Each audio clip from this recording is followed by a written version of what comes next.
النادي الاهلي مكمل. ومين قد الاهلي؟ ومين قد الاهلي؟ باداء رائع جدا اوروبي. يفوز النادي الاهلي على انبي باريحيه كامله جدا بهدفين مقابل لا شيء، ويضيع 17 فرصه اكيده.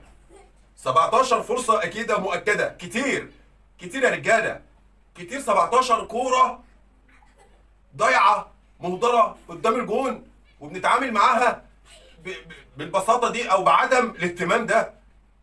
اداء رائع جدا جدا جدا لحد اللمسه الاخيره. لحد اللمسه الاخيره بيحصل افتكاسات وبتحصل حاجات غريبه جدا بتخلي الكره تضيع بسهوله، وكأن النادي الاهلي يعني مش عايز يفرح جماهيره، مش عايز يفرح جماهيره، او رجاله النادي الاهلي مش حابه تفرح جماهيرها وتمتع جماهيرها باداء ونتيجه.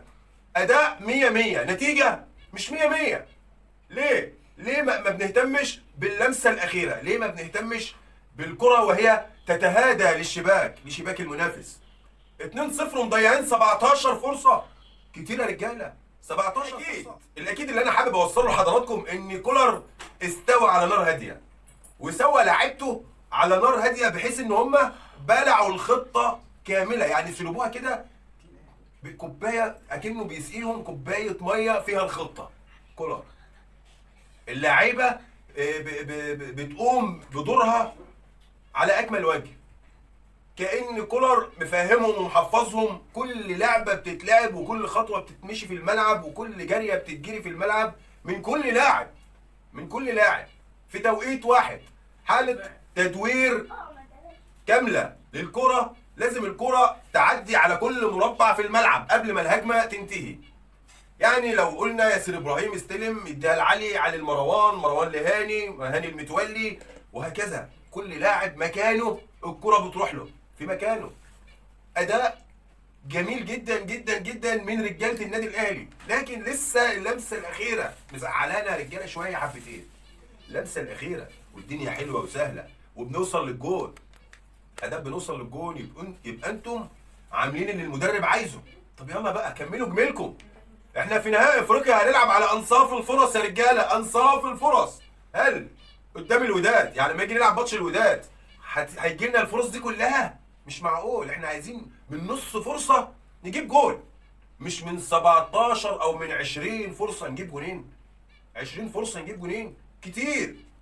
يعني اقل حاجه كنا، يعني اقل حاجه كانت ترضيني النهارده، ما كنتش هطلع اقول الكلام اللي انا قلته ده، ان تبقى النتيجه 5-0 كان الى حد ما ابقى مرضي. انما نضيع 17 فرصه مؤكده سهله، كتير جدا كتير جدا. وبعدين انت بتلعب في الاهلي، انت ما يعني انت ما بتلعبش في اي نادي، انت بتلعب في النادي الاهلي. مدرك قد ايه انت في نعمه؟ مدرك قد ايه انت وراك دعم بالملايين بيعينك وبيشجعك وبيساندك؟ فانت ليه ما تهتمش باللمسه الاخيره، وهي اجمل لمسه في متعه كره القدم؟ الكره وهي تتهادى الى شباك المنافس. التغيير مهتم بالمره. لازم كولر يكلم لاعيبته عن اهدار الفرص اللي بالجمله اللي ضايعه دي. لازم كولر يتدخل. لازم الراجل زي ما طور الفرقه وخلى الكره توصل باريحيه كامله لمرمى المنافس ايا كان هو مين، لازم يطور اللمسه الاخيره عند لعيبه النادي الاهلي يا جماعه. لازم يطورها، لازم. انما كده في خطوره. وخصوصا احنا مقبلين على مباراه مهمه جدا جدا، هي اهم مباراه السنه دي للنادي الاهلي، وهي ذهاب نهائي دوري ابطال افريقيا. عايزين نخلص المباراتين هنا في القاهره، ما نستناش لما نروح المغرب ونتكلم بقى ونقعد بقى نجيب آلة حاسبة ونحسب بقى ونوجع دماغنا ونشوف بقى. احنا عايزين هنا في استاد القاهرة ننهي على امال الوداد، ننهي على امالهم. ازاي؟ بالاهداف، مش بالجمال ولا بالاداء، بالاهداف. رقم واحد النتيجة. هو كام يا بيه؟ لا ده احنا كنا بنلعب حلو، ده احنا مقطعينهم، ده احنا لنا 20 كورنر، ده احنا لنا مش عارف ايه، ده احنا مسكناهم الاستحواذ 90%. لا، هو كام بس. هي دي اهم حاجه. هو كام. اقل حاجه نجيب هنا 4 أو 3 عشان نرتاح، نروح مرتاحين المغرب. لازم تعمل حساب كل حاجه ممكن تكون مستنياك هناك. لازم لازم نعمل حساب الحكم انه ممكن يتحط تحت ضغط جماهيري. طبعا الملعب بيولع زي كل مره والشماريخ وفي حكام مش قد ان هي تستحمل كل الضغط ده، فبالتالي هتجامل ويتحسب عليك ركلات جزاء ويتحسب عليك فاولات وتأيدك وحوالين ال 18 ومش بعيد يطرد لك لاعب. لازم نعمل حساب كل ده، فانت ما تجيش عند الجول وتهدر فرص بأريحية بالطريقه دي وبمنتهى اللامبالاه.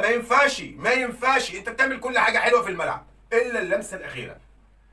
يا ريت كولر يهتم باللمسه الاخيره، يا ريت كولر يهتم باللمسه الاخيره عشان نعرف نكسب مكسب كويس في مباراه مهمه جدا، وهي مباراه ذهاب نهائي دوري ابطال افريقيا. مباراه مهمه جدا يا جماعه. لازم كولر يتدخل في تلك الامور. ازاي نتعامل مع اللمسه الاخيره؟ ازاي يمسك كده السبعة 8 لعيبه المهاجمين بتوعه ويقعد معاهم كده ويفهمهم؟ هو انت مستعجل على ايه؟ في دماغك حاجه حبيبي بتفكر فيها؟ طب انت ليه لعبت الكوره دي كده؟ طب انت ليه ما تهداش على كورتك؟ طب انت كلام مدرب بقى، كلام مدرب يا جماعه. ولازم نشوف حل للموضوع. الفرص اللي بتضيع دي لازم مش كل ماتش يتحرق دمنا. احنا بنكسب بس ما بنكسبش مكسب اللي يرضينا. انت ما تروحليش ب 20 كوره وتجيب لي جولين 2-0 يا حبيبي. 2-0 ومضيع 17 هجمه مؤكده اجوان، ده غير الهجمات العشوائيه اللي ما بنحسبهاش. 17 فرصه اكيده مؤكده، اقل واجب يعني نجيب منها 7 8 والباقي مثلا عدم توفيق. انما ده كده اسمه لا مبالاه. ما ينفعش تيجي عند الجول بالحته دي وتعمل اللي انت بتعمله ده. انت بتلعب في نادي الاهلي يا بيه. هو انت بتلعب في نادي شركات؟ انت بتلعب في النادي الاهلي. هل ينفع مهاجم النادي الاهلي يضيع الفرص السهله دي؟ علامه استفهام، سؤال بساله لعيبه النادي الاهلي. هل ينفع وانت لابس التيشيرت الاحمر، تيشيرت النادي الاهلي العظيم ده، ينفع تضيع فرصه بالسهوله دي؟ انا لو جبت لاعب من اي درجه تانية او تالتة او رابعه حتى مش هضيع كوره كده. انت بتلعب في النادي الاهلي. اللي قدامك ممكن يتخض، يعني اي فرقه بتلعبك ممكن تتخض وتضيع الكوره دي، انما انت تتخض. انت مالكش اي حجه عشان تطلع الكوره بالمنظر ده. مالكش اي حجه، لا. رغم ان الاداء ممتعني جدا وعالمي واداء روعه وكسبانين، لكن يا جماعه عندي قلق من كميه الفرص اللي بتضيع اللي بسهوله جدا وحجم اللامبالاه عند مهاجم النادي الاهلي وهو بيضيع او يهدر الهجمه، وكأن ان الكره بتجيله تاني وتالت ورابع وخامس. لا كولر ممتع.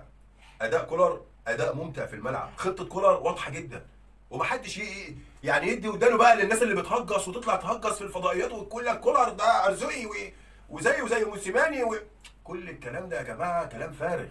الراجل ورانا بأم عينينا، احنا اللي مش عايزين نشوف، او انت اللي مش عايز تشوف كهجاص، او انت مصمم على رايك. مش عيب انك تقول لا انا كنت مفكر ان الراجل ده ما عندوش فكره، لا بس هو طلع مدرب كويس ومدرب ممتاز. هل انت ساعتها تبقى خسرت حاجه؟ هل انت ساعتها تطلع مثلا محلل حمار ما بتعرفش حاجه لا مؤاخذه يعني؟ بالعكس، ده انت هتبقى معلم كبير قوي ان انت اتكلمت الحق، مش انك تهاجمه لمجرد الهجوم او شكله مش عاجبك او لاي سبب ما احنا مش فاهمينه لحد دلوقتي، انك بتهاجمه وما حد يجيب سيرته ومدرب عبقري ومدرب بلا عبقري بلا مش عارف ايه اللي احنا بنشوفه ده. فمش عيب ان انت تتراجع عن رايك وتقول الراي الصح بحق ربنا. هل كولر ملوش بصمه مع لاعيبه النادي الاهلي؟ هل ما طورش لاعيبه النادي الاهلي لاعب؟ لا، طور لاعيبه النادي الاهلي لاعب، وده اللي شايفينه بأم العين. ما بنقولش كلام وخلاص، وبالارقام. تعالوا نشوف بيرسي تاو كان ايه وبقى ايه. تعالوا نشوف حمدي فتحي كان ايه وبقى ايه. تعالوا نشوف مروان عطيه كان ايه وبقى ايه. تعالوا نشوف لاعيبه كتير جدا، كهربا، شريف، عبد القادر، حسين الشحات، حتى محمد الشناوي حارس المرمى. النهارده يا جماعه اما بتلعب 12 ماتش 12 مباراه ما بيدخلش شباكك غير هدف واحد بس في جميع البطولات اللي انت بتلعبها. هل ده مش مؤثر او مش مؤشر لان كولر له بصمه في النادي الاهلي، لا مؤشر واضح جدا، واللي يقول غير كده يبقى اعمى مش شايف حاجه، او او مثلا يعني بيستعبط، او بيبقى عامل مش شايف. لا، النهارده النادي الاهلي في حته وبقيه الدوري في حته تانية خالص. لما تيجي تشوف انبي النهارده، انبي اللي مقطعه الدنيا ومكسره فرق الدوري، النهارده كانت قدام النادي الاهلي ولا حاجه، ولا حاجه. الاهلي النهارده يعني يوم ما يكرمهم كده ويبقى في توفيق، يعني 7-8-0 مع الرأفة، والدنيا حلوه وسهله خالص. اهداف بالجمله بتضيع، اهداف بالعبيط بتضيع، بالعبيط. فالنادي الاهلي في حته وبقيه الدوري في حته تانية خالص، بقيه الدوري في حته تانية خالص. وانا بقول لكم وبوعدكم ان شاء الله باذن الله ان النادي الاهلي هيعمل ملحمه تاريخيه امام الوداد في القاهره ان شاء الله باذن الله. لكن بطلب من اداره النادي الاهلي ان هي تموت على الماتش ده وتدخل الساعه الكامله لاستاد القاهره جماهيريا، تعمل اي حاجه عشان تدخل الجماهير، اي حاجه تعملها للداخليه عشان تدخل الجماهير، او الداخليه تسمح للجماهير ان هي تدخل بالساعه الكامله لاستاد القاهره بال70,000 متفرج، زي ما هيتعمل فينا بالظبط هناك في المغرب. ما تستناش ان انت يدخل لك هناك في المغرب اقل من 70,000، والشماريخ وكل حاجه بقى زي ما انت فاهم، الجماهير المغربيه. فانا بطلب من اداره النادي الاهلي ان هي تبذل قصارى جهدها عشان تفتح الاستاد للساعه الجماهيريه الكامله بتاعت استاد القاهره، ال70 او ال75,000 متفرج ان شاء الله باذن الله. النادي الاهلي قدها، ورجاله النادي الاهلي قد هذه الملحمه. وبالتوفيق لكل لاعيبه النادي الاهلي، وان شاء الله من نجاح لنجاح. واشوفكم ان شاء الله في فيديو جديد، ولحد ما اشوفكم اتمنى يا رب تكونوا بالف خير وصحه وسعاده. وفي النهايه شكرا لكم والسلام عليكم.